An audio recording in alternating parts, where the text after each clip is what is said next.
berawal dari gunung yang tak pernah tidur hingga pengorbanan yang mengubah segalanya. Rahasia mata air, penjaga tak terlihat, dan janji yang harus ditebus. Apa sebenarnya warisan Gunung Ciremai? Di kaki Gunung Ciremai, setiap pagi dimulai dengan kesederhanaan. Bau tanah basah, embun yang menetes dari pucuk daun, dan suara ayam yang berkokok bersahut-sahutan. Namun di balik ketenangan itu, ada sesuatu yang menunggu. Gunung menjulang biru di kejauhan, seolah menjadi dinding raksasa yang membatasi dunia. Orang-orang desa terbiasa menyapanya dengan hormat, tetapi tak pernah benar-benar berani menatap terlalu lama. Mereka tahu, di balik punggungnya yang megah, gunung menyimpan rahasia yang hanya diceritakan dengan suara berbisik. Arga tumbuh di tengah kisah-kisah itu. Anak seorang petani sederhana, ia menghabiskan masa kecil di ladang, menjaga kerbau dan menambal pagar bambu yang lapuk oleh hujan. Dari tempatnya bekerja, gunung selalu terlihat diam, kokoh, dan entah bagaimana terasa hidup. Malam-malam tertentu, terutama ketika angin datang dari utara, puncaknya berpendar merah, seperti bara yang tertutup kabut. Saat itulah Arga merasakan sesuatu yang aneh, rasa was-was yang tak bisa dijelaskan. Seakan ada mata tak terlihat yang mengamati balik di belai desa. Para tetua sering berkumpul, mengunyah sirih, dan bertukar kisah. Mereka mengatakan gunung tidak pernah tidur. Di dalamnya ada napas tua yang terjaga, menjaga keseimbangan antara hutan, air, dan manusia. Bila manusia melampaui batas, napas itu berubah menjadi amarah. Anak-anak mendengarkan dengan mata membesar, separuh takut, separuh terpesona. Arga kecil pun demikian, namun berbeda dari yang lain. Rasa ingin tahunya tidak luntur, malah berkembang menjadi kegelisahan yang tak pernah benar-benar hilang. Malam itu, angin membawa suara yang ganjil. Bukan deru hutan, bukan pula lolongan anjing, seperti bisikan jauh yang menembus daun dan atap rumbia. Arga terjaga, berjalan keluar rumah. Di atas sana, langit terbuka, memamerkan puncak Ciremai yang memerah lebih terang dari biasanya. Seolah bara itu hendak menetes ke arah desa, jantungnya berdegup cepat. Di kejauhan, ia melihat kabut bergerak melingkar seperti pusaran. Tidak ada yang lain yang bangun, hanya dia, berdiri sendiri, menggigil tanpa tahu apakah ia sedang memandang keajaiban atau peringatan. Keesokan harinya, kehidupan berjalan seperti biasa. Ibu-ibu menjemur padi, anak-anak berlarian mengejar capung. Namun pembicaraan tentang cahaya di puncak mulai menyebar. Sebagian berkata itu tanda musim akan berubah. Sebagian lain menyebut roh penjaga sedang gelisah. Kepala desa menenangkan semua orang.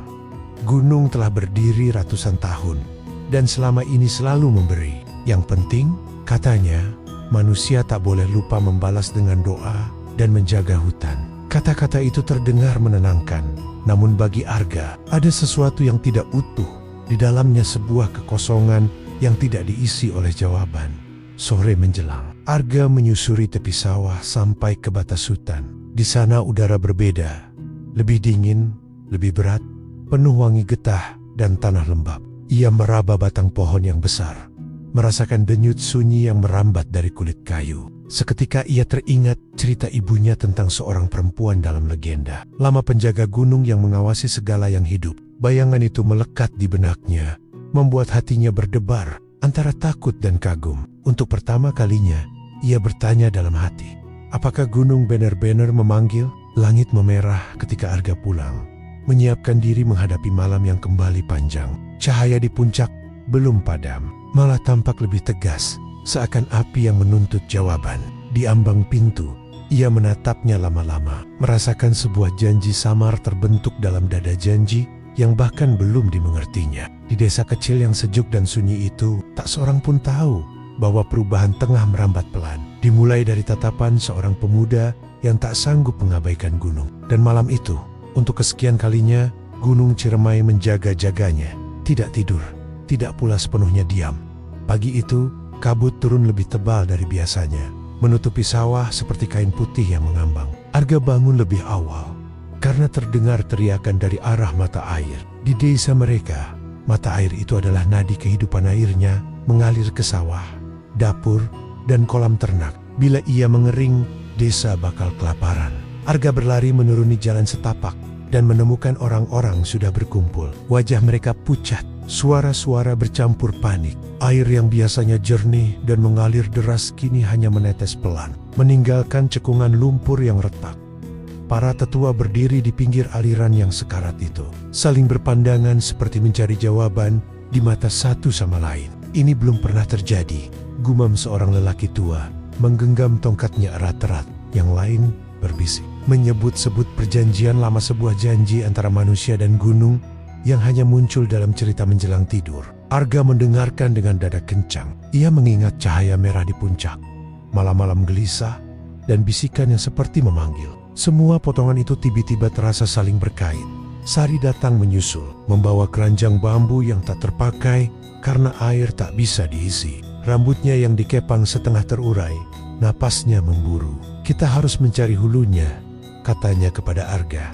Suaranya mantap, meskipun matanya menyimpan cemas. Mereka meminta izin kepada kepala desa yang awalnya keberatan medan licin dan hutan, rapat bukan tempat bermain. Namun keadaan mendesak dan keduanya dianggap cukup mengenal jalur.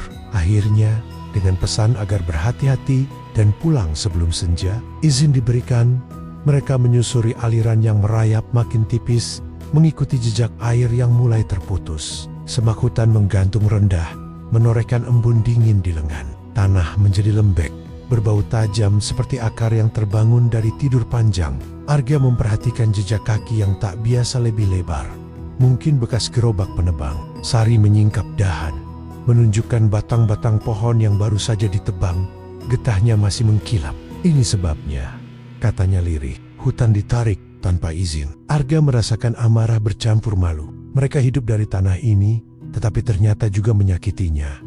Setelah 1 jam berjalan, suara air menghilang sama sekali. Di depan mereka terbuka celah batu yang tertutup rumpun bambu. Jalurnya nyaris tak terlihat, seolah ingin disembunyikan. Arga merangkak masuk lebih dulu, merasakan udara berubah dingin dan lembab. Di dalamnya terdapat ruang yang menyerupai mulut gua. Dindingnya dipenuhi lumut hijau gelap, dan di tengah lantai batu terdapat cekungan yang dulu, mungkin kolam kecil, kini kering retak, hanya meninggalkan jejak lingkaran yang kusam. Namun yang paling mencolok adalah ukiran di dinding. Sosok perempuan membawa mangkuk, berdiri di antara lambang api dan tetesan air. Sari menyentuh ukiran itu pelan. Permukaannya halus, seolah baru dipahat. "Ini cerita lama," bisiknya. Arga mendekot, merasakan hawa aneh mengalir dari batu, bukan dingin, melainkan semacam kehadiran. Seketika, udara di dalam gua berubah berat. Kabut tipis keluar dari celah-celah batu, menari perlahan seperti helai kain. Bersamaan dengan itu, mereka mendengar suara lirih. Bukan berasal dari mulut salah satu dari mereka, melainkan dari segala arah. Sebuah keluhan yang panjang dan sedih, seperti gunung yang berusaha bicara. Arga menelan ludah, memanggil nama Sari, nyaris tanpa suara. Gadis itu mengangguk, wajahnya pucat tapi matanya teguh. Mereka melangkah lebih dalam, melewati dinding bertanda ukiran, hingga mencapai ruang sempit yang berakhir buntu. Di titik itu, di balik retakan batu, terdengar gemericik yang tertahan air berusaha keluar, tetapi terhalang sesuatu. Arga meraba celah dan menemukan pecahan kayu besar menyumbat jalur. Mungkin sisa tebangan yang terseret banjir kecil. Dengan tenaga yang dipaksa, mereka menariknya. Kayu itu bergeser, dan seketika aliran air menyembur keluar, jernih namun dingin seperti logam.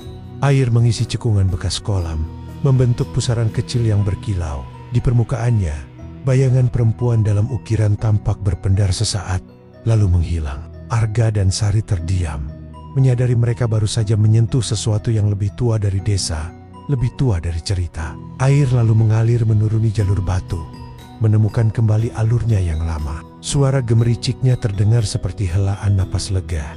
Ketika mereka keluar dari gua, hutan seolah lebih terang.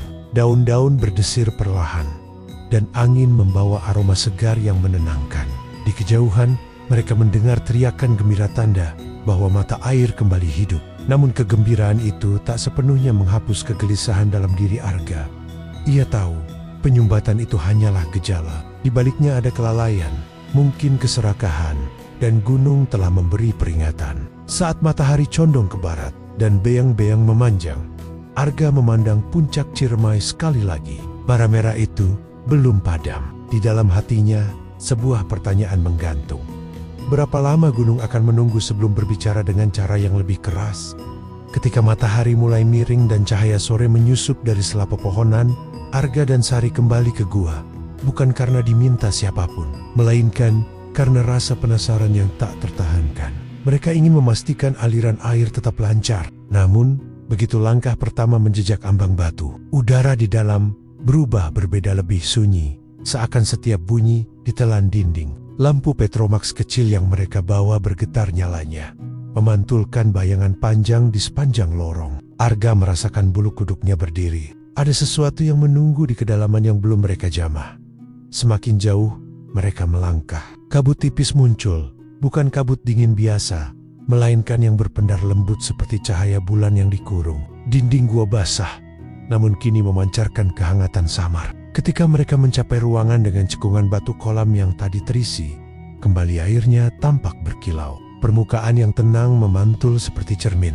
Sari berbisik pelan, memanggil Arga agar berhenti. Di seberang kolam, di tempat yang sebelumnya hanya bayang-bayang, berdiri sosok perempuan.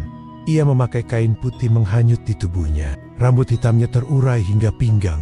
Tak diikat, namun tertata rapi oleh angin yang tak terlihat. Wajahnya tidak muda, tetapi juga tak bisa disebut tua. Ada keteduhan yang tak mengenal usia. Sorot matanya menenangkan sekaligus menembus. Ketika ia melangkah maju, air di kolam tidak bergelombang. Sialah hormat, ia justru menjadi lebih jernih.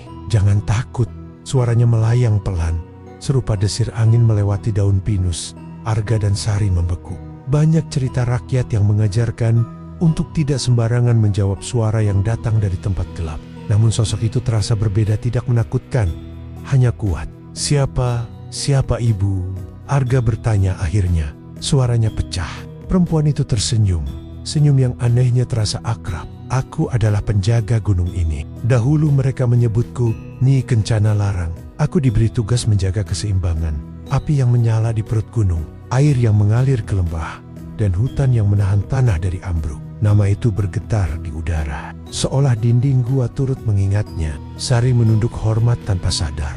Nyi Kencana Larang melanjutkan.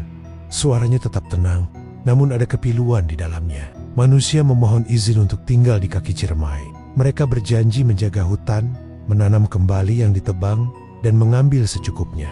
Selama itu dipatuhi, gunung memberi, tanah subur, air tak pernah kering, dan hasil panen berlimpah. Matanya beralih ke dinding yang dipenuhi ukiran. Ukiran itu adalah saksi. Ia bukan hiasannya perjanjian. Arga menelan ludah. Gambar perempuan dengan mangkuk, api dan air kini tampak seperti huruf-huruf yang baru saja bisa ia baca. Tetapi sekarang, lanjut sang penjaga, orang mulai melupakan janji.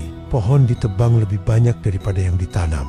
Sungai disumbat oleh sisu-sise keserakahan. Air yang seharusnya mengalir bebas dipaksa bersembunyi. Ea menenggoda, seolah melihat menembus lapisan batu hingga ke puncak. Setiap bara merah di malam hari adalah napas peringatan. Aku menahan amarah gunung selama bisa. Tapi kau tahu, segala sesuatu punya batas. Sari melangkah ke depan. Keberaniannya muncul dari rasa bersalah. Kami tidak bermaksud menyakiti. Aku tahu, jawab sang penjaga lembut. Bukan kalian berdua yang menebang, tapi kalian adalah bagian dari desa. Dan desa adalah bagian dari gunung. Bila satu terluka, yang lain akan merasakan. Ia mengangkat mangkuk batu dari tepi kolam, mengisi dengan air yang baru. Air ini tak hanya menghilangkan haus, ia membawa pesan.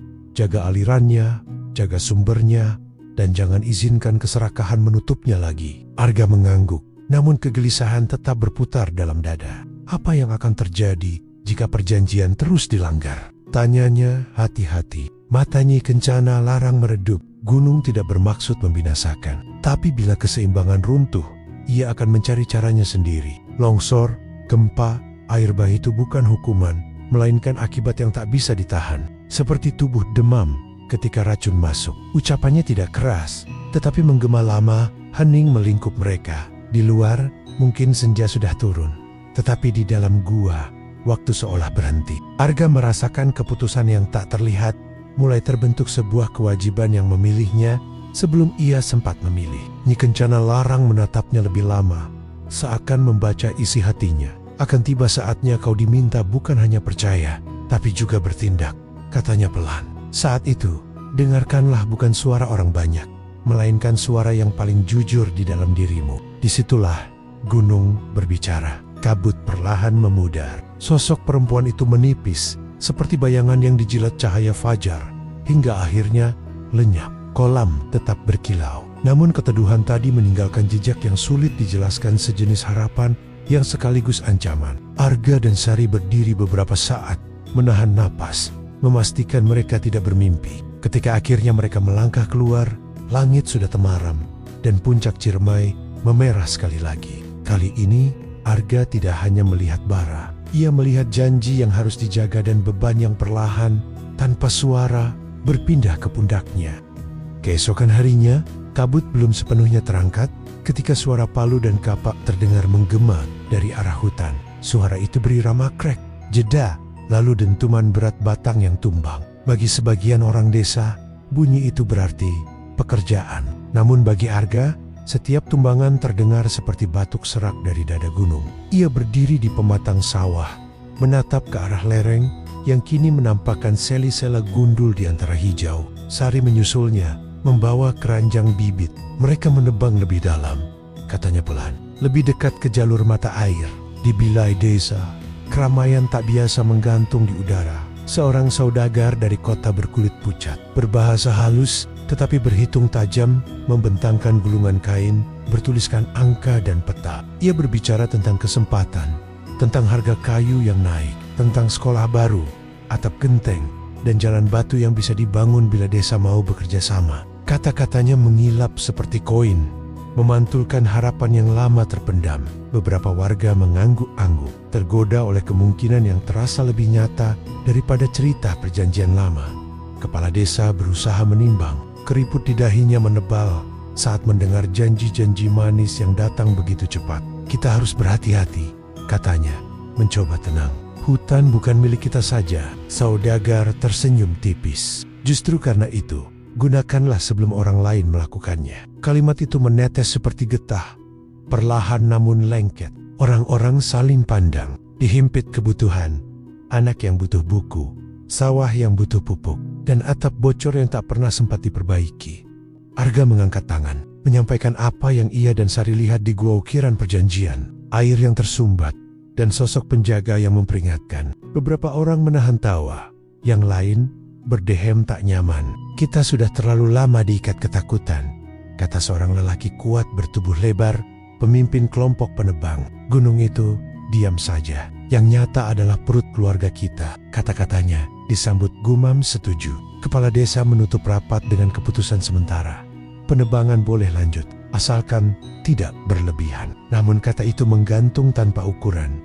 Sore menjelang, Arga dan Sari menyelinap ke batas hutan untuk melihat sendiri. Suasana di dalam gelap dan bising. Pepohonan yang dulu menjadi peneduh kini terkapar. Akar mereka terbuka seperti luka. Asap dari tungku kecil para penebang menggantung rendah, menyatu dengan bau getah dan tanah terguncang. Di antara batang yang disusun, Arga melihat tumpukan kayu besar yang ditandai cat merah milik saudagar. Ada gerobak-gerobak baru dengan roda besi, siap mengangkut. Saat itu, langit mengerut. Angin tiba-tiba turun tajam, membawa serpihan daun berputar. Penebang menertawakannya, menganggap hanya angin gunung. Namun Arga merasakan getar halus di telapak kaki, seperti detak marah dari jauh. Sari menggenggam pergelangan tangannya. Ini bukan sekadar angin, bisik. Mereka menyaksikan satu batang yang ditebang salah arah. Tali kendali terlambat ditarik. Pohon itu roboh menimpa pagar batu, menghancurkan saluran kecil yang mengarahkan air ke sawah. Percikan tanah berterbangan, dan aliran tipis yang masih bertahan terputus. Para penebang berhenti sejenak, lalu melanjutkan seolah tak terjadi apa-apa. Nanti diperbaiki, ujar salah satu, tertawa hambar. Tapi Arga melihat lebih jauh, ke jalur retakan kecil di tanah, menjalar seperti urat yang sakit. Di benaknya terngiang suara Nyi Kencana larang keseimbangan yang dipaksa akan mencari jalannya sendiri. Ia ingin berteriak, tapi kata-kata terasa ringan, berhadapan dengan kapak-kapak yang berat. Malam itu, bara di puncak gunung bukan lagi cahaya samar. Ia seperti luka yang terbuka. Suara gemuruh pendek terdengar 2 kali. Cukup membuat ayam gelisah dan bayi menangis. Kepala desa berkeliling, menenangkan warga sambil meyakinkan bahwa semua baik-baik saja, Mungkin hanya perubahan cuaca. Namun udara membawa aroma belerang tipis. Tanda yang tak dikenal banyak orang, kecuali para tetua yang saling bertukar pandang dengan cemas. Arga duduk di beranda, memandangi gelap yang berdenyut. Ia merasakan jarak yang tumbuh antara desa dan gunung, bukan jarak yang diukur langkah, melainkan jarak kepercayaan. Hutan yang dulu menjadi penyangga, kini berubah menjadi tumpukan kayu yang siap dijual. Di Kapila Arga, bayangan para penebang berulang. Siluet-siluet yang bergerak cepat, kapak yang berkilat, dan batang yang tumbang tanpa doa. Ia tahu sesuatu telah bergeser. Gunung masih menahan diri, tetapi bukan berarti ia akan selalu tinggal diam. Dan di bawah langit yang memerah, Arga sadar bahwa hari-hari mendatang tidak lagi akan berjalan setenang dulu. Ketika malam terakhir mengguncang desa dengan gemuruh pendek yang membuat genting bergetar, Arga tahu penantiannya sudah habis. Ia duduk lama di samping ibunya yang menidurkan adik kecilnya, memandang cahaya lampu minyak yang bergetar. Kata-kata Nyi Kencana larang terngiang seperti gema dari dinding gua. Akan tiba saatnya bertindak. Pagi itu, sebelum matahari benar-benar menembus pucuk bambu, Arga mengikat sepasang sandal anyam, membawa sehelai selendang, sebuah pisau kecil, dan kantung kain berisi bekal tipis. Tidak ada upacara, tidak ada janji-janji, hanya tatapannya pada puncak gunung yang memerah lembut. Seperti bara yang menunggu udara, Sari menyusulnya di tepi ladang. Napasnya masih berembun. "Aku ikut," katanya tanpa bertanya. Nada suaranya tidak memberi ruang untuk penolakan. Arga sempat ragu, pendakian ini bukan jalur para penggembala. Tidak ada penunjuk, hanya kisah-kisah lama yang menyebut celah-celah batu dan jalur rahasia yang mengikuti punggung gunung. Namun ia memahami, perjalanan ini bukan beban seorang saja. Mereka pun melangkah, meninggalkan batas-batas yang akrab menuju wilayah yang jarang disinggahi. Di lereng bawah, tanah masih bersahabat. Jalan setapak melingkar lembut, melewati kebun kopi tua. Udara beraroma manis, dan burung-burung kecil mengelilingi mereka seperti menuntun. Tapi semakin tinggi, dedaunan berubah jarang, dan angin menggulung lebih dingin. Jejak penebang terlihat tanah terbuka. Akar-akar mencuat ke udara. Di beberapa tempat, tanah retak membentuk garis-garis halus yang seolah menunjuk ke puncak. Arga berhenti sejenak, menempelkan telapak tangan ke tanah. Ada getar, amat lemah namun tegas, seperti jantung raksasa yang berdetak lambat saat siang menanjak. Kabut turun dari sisi gunung, memotong jarak pandang hingga tinggal sejauh lengan. Jalur yang licin memaksa mereka merangkak pada beta-beta hitam yang dingin. Sari terpeleset sekali, lututnya tergores, namun ia bangkit tanpa kata. Di antara kabut, suara samar menyerupai erangan terdengar, kadang panjang, kadang patah. Bukan manusia, juga bukan angin. Arga merasakan dadanya mengencang. Gunung tidak marah dengan teriakan, melainkan dengan tekanan yang makin menumpuk. Seperti seseorang yang menahan tangis agar tidak pecah. Mereka mencapai lereng berbatu yang disebut orang-orang tua sebagai bahu naga. Di sisi kiri terbentang jurang yang menelan awan. Di kanan dinding batu tegak dan kasar. Jalan setapak lenyap digantikan beta-beta besar yang berlapis lumut. Setiap langkah menuntut keyakinan. Sekali saja ragu, kaki bisa meleset. Angin yang turun dari puncak membawa aroma belerang tipis, membuat tenggorokan perih. Sari menutup hidung dengan selendangnya, sementara Arga merasakan mata berair. Namun di balik perih itu, ada hangat yang aneh, seolah mereka mendekati napas yang keluar dari perapian raksasa. Menjelang senja, kabut mulai menipis. Di hadapan mereka, terbentang padang batu yang retak seperti kulit yang kering. Di sela-selanya, muncul banggebungga kecil berwarna ungu yang bertahan keras, kepala tanda kehidupan yang menolak menyerah. Tak jauh dari situ, tanah berubah menjadi pasir kelabu yang menelan langkah. Setiap satu langkah maju, terasa seperti setengahnya ditarik kembali. Arga menandok, menahan rasa letih yang menumpuk di betis. "Sedikit lagi," ucapnya, entah untuk Sari atau untuk dirinya sendiri. Ketika malam benar-benar jatuh, langit di atas puncak membara. Bukan api yang berkobar, melainkan cahaya yang memancar lembut namun menakutkan, seperti bara yang disapu angin. Mereka mendekat hingga bibir kawah. Terlihat sebuah cekungan luas, menganga, memeluk pusaran kabut keperakan yang menari di atas lubang gelap. Kadang-kadang, dari kedalaman itu, semburan uap panas melesat, menciptakan suara mendesis yang mengiris. Tanah di tepi kawah retak-retak, mengeluarkan asap tipis. Sari menggenggam lengan Arga lebih erat. Di hadapan pemandangan itu, segala cerita tetua terasa terlalu kecil. Arga menepi, berlutut, dan membiarkan keheningan menyelimuti. Ia tidak punya doa yang panjang, hanya kalimat sederhana yang keluar tulus. Permohonan agar gunung tidak menjatuhkan murkanya sebelum manusia sempat memperbaiki. Angin berputar, menyentuh wajah mereka seperti tangan dingin. Di balik pusaran kabut, sesosok bayangan berdiri tenang tak jelas wujudnya, namun memancarkan keteduhan yang pernah mereka rasakan di gua. Arga menahan napas. Perjalanan ke puncak ternyata bukan sekadar pendakian. Itu adalah undangan menuju hadapan kekuatan yang tak terlihat, tempat semua janji diukur, bukan oleh kata, melainkan oleh keberanian untuk menepatinya. Angin di puncak membawa suara yang tak punya arah. Kadang terdengar seperti bisikan, kadang menyerupai panggilan yang tenggelam. Di tepi kawah, Arga dan Sari berdiri berdekatan, merasakan panas yang naik perlahan melalui telapak kaki. Kabut keperakan berputar, membuka celah sekejap dan menampakkan uap yang menyembur dari kedalaman. Dari kabut itu, sosok Nyi Kencana Larang muncul tidak lagi berjarak seperti di gua. Kali ini ia seperti bagian dari asap, ringan namun tegas. Matanya memantulkan nyala bara jauh di dasar kawah. "Kalian telah datang," ucapnya. Suaranya tak meninggi, tetapi memotong suara angin seperti bilah yang halus. "Gunung mendengar kegelisahanmu." Arga menandok, merasakan kelelahan dalam setiap otot. Namun hatinya justru terasa jernih. "Kami tidak ingin desa hancur," katanya. "Beritahukan apa yang harus kami lakukan." Penjaga itu memalingkan wajah ke arah lembah yang tersebar di bawah. Tempat kilau sawah tampak seperti potongan cermin kecil yang pecah, tak selalu dapat disambung oleh kata-kata. Keserakahan telah mengganggu arus air, memutus akar yang menahan tanah, dan membangunkan api yang seharusnya tidur. Untuk menenangkan gunung, perlu tindakan yang memulihkan, bukan janji yang dilupakan ketika panen datang. Sari melangkah maju. "Kami akan menanam kembali. Kami akan membuka jalur air. Kalian bisa memulai," jawab Nyi Kencana Larang. "Tetapi agar waktu diberikan agar amarah tak jatuh menjadi bencana, harus ada yang tinggal di ambang api ini, menjaga pintu antara gunung dan manusia." Kalimat itu menggantung, berat dan asing. Arga menoleh pada Sari, kemudian ke kawah yang menganga. Ia memahami makna kata tinggal, bukan sekadar bermalam, melainkan menjaga dalam kesunyian, menanggung panas, menenangkan api dengan kehadiran yang setia. Ia membayangkan ibunya, adik Kesilnia, ladang yang membutuhkan tangan. Namun bersamaan dengan itu, datang gambaran desa yang tersapu longsor, rumah-rumah yang hilang, dan mata air yang kembali menjadi lubang kering. Keputusan berdiri seperti batu di hadapannya.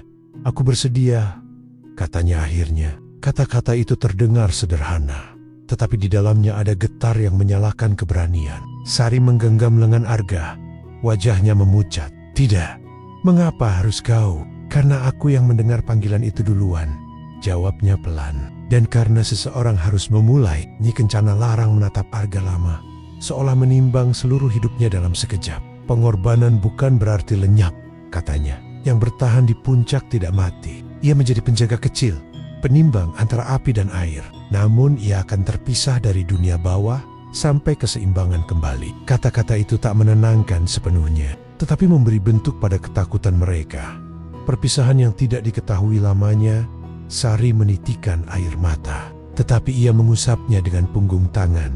Keras kepala menolak menangis. "Bila kau harus tinggal, izinkan aku setidaknya menyampaikan pesan ke desa," katanya. "Mereka wajib menepati janji." Arga mengangguk. "Katakan pada ibuku aku memilih demi mereka. Dan pastikan ladang di tepi sungai ditanami kembali. Jangan biarkan jalur air tertutup lagi." Penjaga gunung bergerak mendekat, menyentuhkan jarinya ke dahi Arga. Sentuhan itu dingin, lalu berubah hangat seperti sinar matahari. Dalam sekejap, rasa letihnya surut, digantikan ketenangan yang luas. Di tepi kawah, batu-batu retak menyatu membentuk tempat duduk sederhana, seolah gunung sendiri menyiapkan singgasana yang rendah. "Duduklah," kata Nyi Kencana Larang. "Tugasmu adalah berjaga, mendengarkan napas gunung, menjaga agar api tidak mencari jalan yang salah, dan mengingatkan manusia yang mendaki dengan hati yang salah." Sari menatap Arga untuk terakhir kalinya sebelum turun. Matanya menyimpan janji. "Aku akan kembali bukan untuk menjemputmu. Tetapi untuk menunjukkan bahwa kerja kami di bawah tidak sia-sia, Ayabet melangkah menyusuri padang batu dengan bahu tegang, seolah membawa seluruh beban desa. Ketika senja merayap, Arga duduk di tempatnya. Angin berputar pelan, membawa aroma hutan yang jauh. Di Cakrawala, desa tampak kecil lampu-lampu, seperti bintang yang baru lahir. Di belakangnya, kawah bernafas, mengeluarkan uap yang lembut. Untuk pertama kalinya, ia merasakan kedekatan aneh dengan gunung, bukan sebagai ancaman, melainkan sebagai makhluk tua yang sedang disembuhkan perlahan. Malam turun, dan di antara suara angin, Arga mendengar aliran air dari lereng yang kembali menguat. Ia tahu hidupnya telah berubah menjadi penantian tanpa tanggal. Namun di balik kesepian itu, ada keyakinan yang kokoh. Selagi ia berjaga dan desa menepati perjanjian, amarah gunung akan surut seperti api yang diberi waktu untuk mendingin. Dan dalam kesunyian puncak, pengorbanan itu menemukan maknanya sebuah janji lain. Lebih dalam dari kata-kata, antara seorang pemuda dan gunung yang tidak pernah tidur. Bertahun-tahun setelah Arga memilih tinggal di puncak, desa di kaki Ciremai tumbuh dalam irama yang lebih hati-hati. Orang-orang bekerja dengan langkah yang tak terburu, seolah gunung mengawasi setiap cangkul yang menembus tanah. Setiap awal musim hujan, para tetua mengingatkan, jangan tebang di lereng, jangan halangi aliran sungai dengan batu dan timbunan serakah. Bukan karena takut pada mitos, melainkan karena mereka telah melihat bagaimana tanah yang marah bisa memakan jalan, sawah, dan rumah tanpa memberi waktu untuk menjerit. Sari kembali ke desa dengan langkah yang berat, membawa cerita tentang pengorbanan Arga. Pada mulanya, ada amarah mengapa bukan orang lain, mengapa bukan mereka yang menebang hutan dan mengeruk pasir dari sungai. Namun kemarahan itu perlahan dilunakkan oleh rasa malu yang dalam. Di balai bambu, penduduk berkumpul, dan untuk pertama kalinya, mereka saling memandang dengan jujur. Mereka menyadari bahwa bencana bukan datang dari langit semata, melainkan dari tangan mereka yang memotong akar dan mengeringkan mata air. Sejak malam itu, mereka membuat kesepakatan yang tidak dicatat di surat, tetapi ditanam dalam ingatan. Menjaga ganam berarti menjaga diri sendiri. Sari mengambil peran yang tak pernah ia bayangkan. Ia memimpin penanaman kembali di lereng, memanggul bibit pinus dan puspa bersama anak-anak muda yang sebelumnya hanya mengenal ladang datar. Hujan pertama turun seperti restu. Butiran air mengikis debu di daun-daun baru, dan aroma tanah basah melarutkan rasa takut. Setiap kali kelelahan hampir meruntuhkan semangat, Sari teringat pada sosok Arga yang duduk sendirian di tepi kawah, mendengarkan napas gunung. Bayangan itu menjadi suluh yang tak padam. Waktu berjalan, dan perubahan tampak pelan, nyaris tidak disadari. Seperti garis-garis halus yang muncul di wajah para petani. Sungai yang dulu keruh mulai jernih di beberapa bagian. Jalur air yang dibuka kembali merayap lembut di antara bebatuan, membawa dingin ke sawah yang kehausan. Saat panen datang, hasilnya tidak melimpah ruah, tetapi cukup untuk menutup perut, cukup untuk ditabung bagi hari kering, dan cukup untuk menegaskan bahwa kesabaran bukan kekalahan. Anak-anak yang lahir setelah kejadian itu tumbuh dengan cerita berbeda. Mereka mendengar tentang penjaga puncak yang tidak pernah benar-benar pergi, tentang perempuan yang menanam pohon seperti menenun harapan. Dari kakek nenek mereka mengenal istilah warisan Ciremai, bukan emas, bukan sebidang tanah luas, melainkan kebijaksanaan untuk menimbang setiap tindakan. Siuliola gunung mampu merasakannya. Di sekolah kecil yang dindingnya dipenuhi peta lereng dan gambar akar pohon, guru mengajarkan bahwa setiap ranting punya peran, setiap tetes air punya jalan yang harus dibiarkan terbuka. Sari sesekali mendaki hingga batas hutan. Di sana, angin membawa bau belerang yang samar, dan uap tipis melayang dari celah batu. Ia berdiri lama, menutup mata, berbicara pelan seperti kepada sahabat lama. Ia tidak tahu apakah Arga mendengar, apakah penjaga itu masih duduk di singgasana batu yang dibentuk oleh gunung sendiri. Namun setiap kali ia kembali, ia merasakan semacam persetujuan diam-diam, sebuah kelegaan halus yang menuruni lereng bersama kabut. Di desa, para tetua mendirikan sebuah tugu sederhana dari batu-batu sungai. Tidak ada nama, hanya ukiran garis menyerupai puncak dan aliran air di sekitarnya. Orang-orang meletakkan bunga liar di kaki tugu setiap kali musim berganti. Mereka menyebutnya penanda ingatan, sehingga generasi berikutnya tidak lupa bahwa harga dari kelalaian bisa sangat mahal. Tugu itu bukan tempat duka, melainkan tempat menimbang diri. Sudahkah kita setia pada janji? Musim kemarau datang dengan matahari yang tajam, tetapi kali ini tanah tidak retak seperti dulu. Akar-akar baru menahan lereng, dan burung-burung kembali bersarang di dahan yang tumbuh. Pada suatu senja, ketika langit memerah dan bayangan memanjang, sekelompok anak melihat cahaya kecil berkelip di puncak seperti bintang yang tersesat. Mereka menanjuk-nanjuk dengan riang, yakin bahwa itu tanda bahwa penjaga masih berjaga. Sari tersenyum mendengar cerita itu. Hatinya diliputi hangat yang sulit dijelaskan. Ia tahu warisan Ciremai bukanlah kisah tentang kepahlawanan tunggal, melainkan tentang keberanian mengubah kebiasaan, tentang kesetiaan pada janji, dan tentang kesediaan menanggung sepi demi keselamatan banyak orang. Suatu hari, mungkin Arga akan kembali. Mungkin juga, ia akan tetap di atas sana, menjadi bagian dari kabut dan batu. Apapun yang terjadi, gunung telah mengajarkan satu hal. Bumi akan bertahan bersama mereka yang mau mendengar.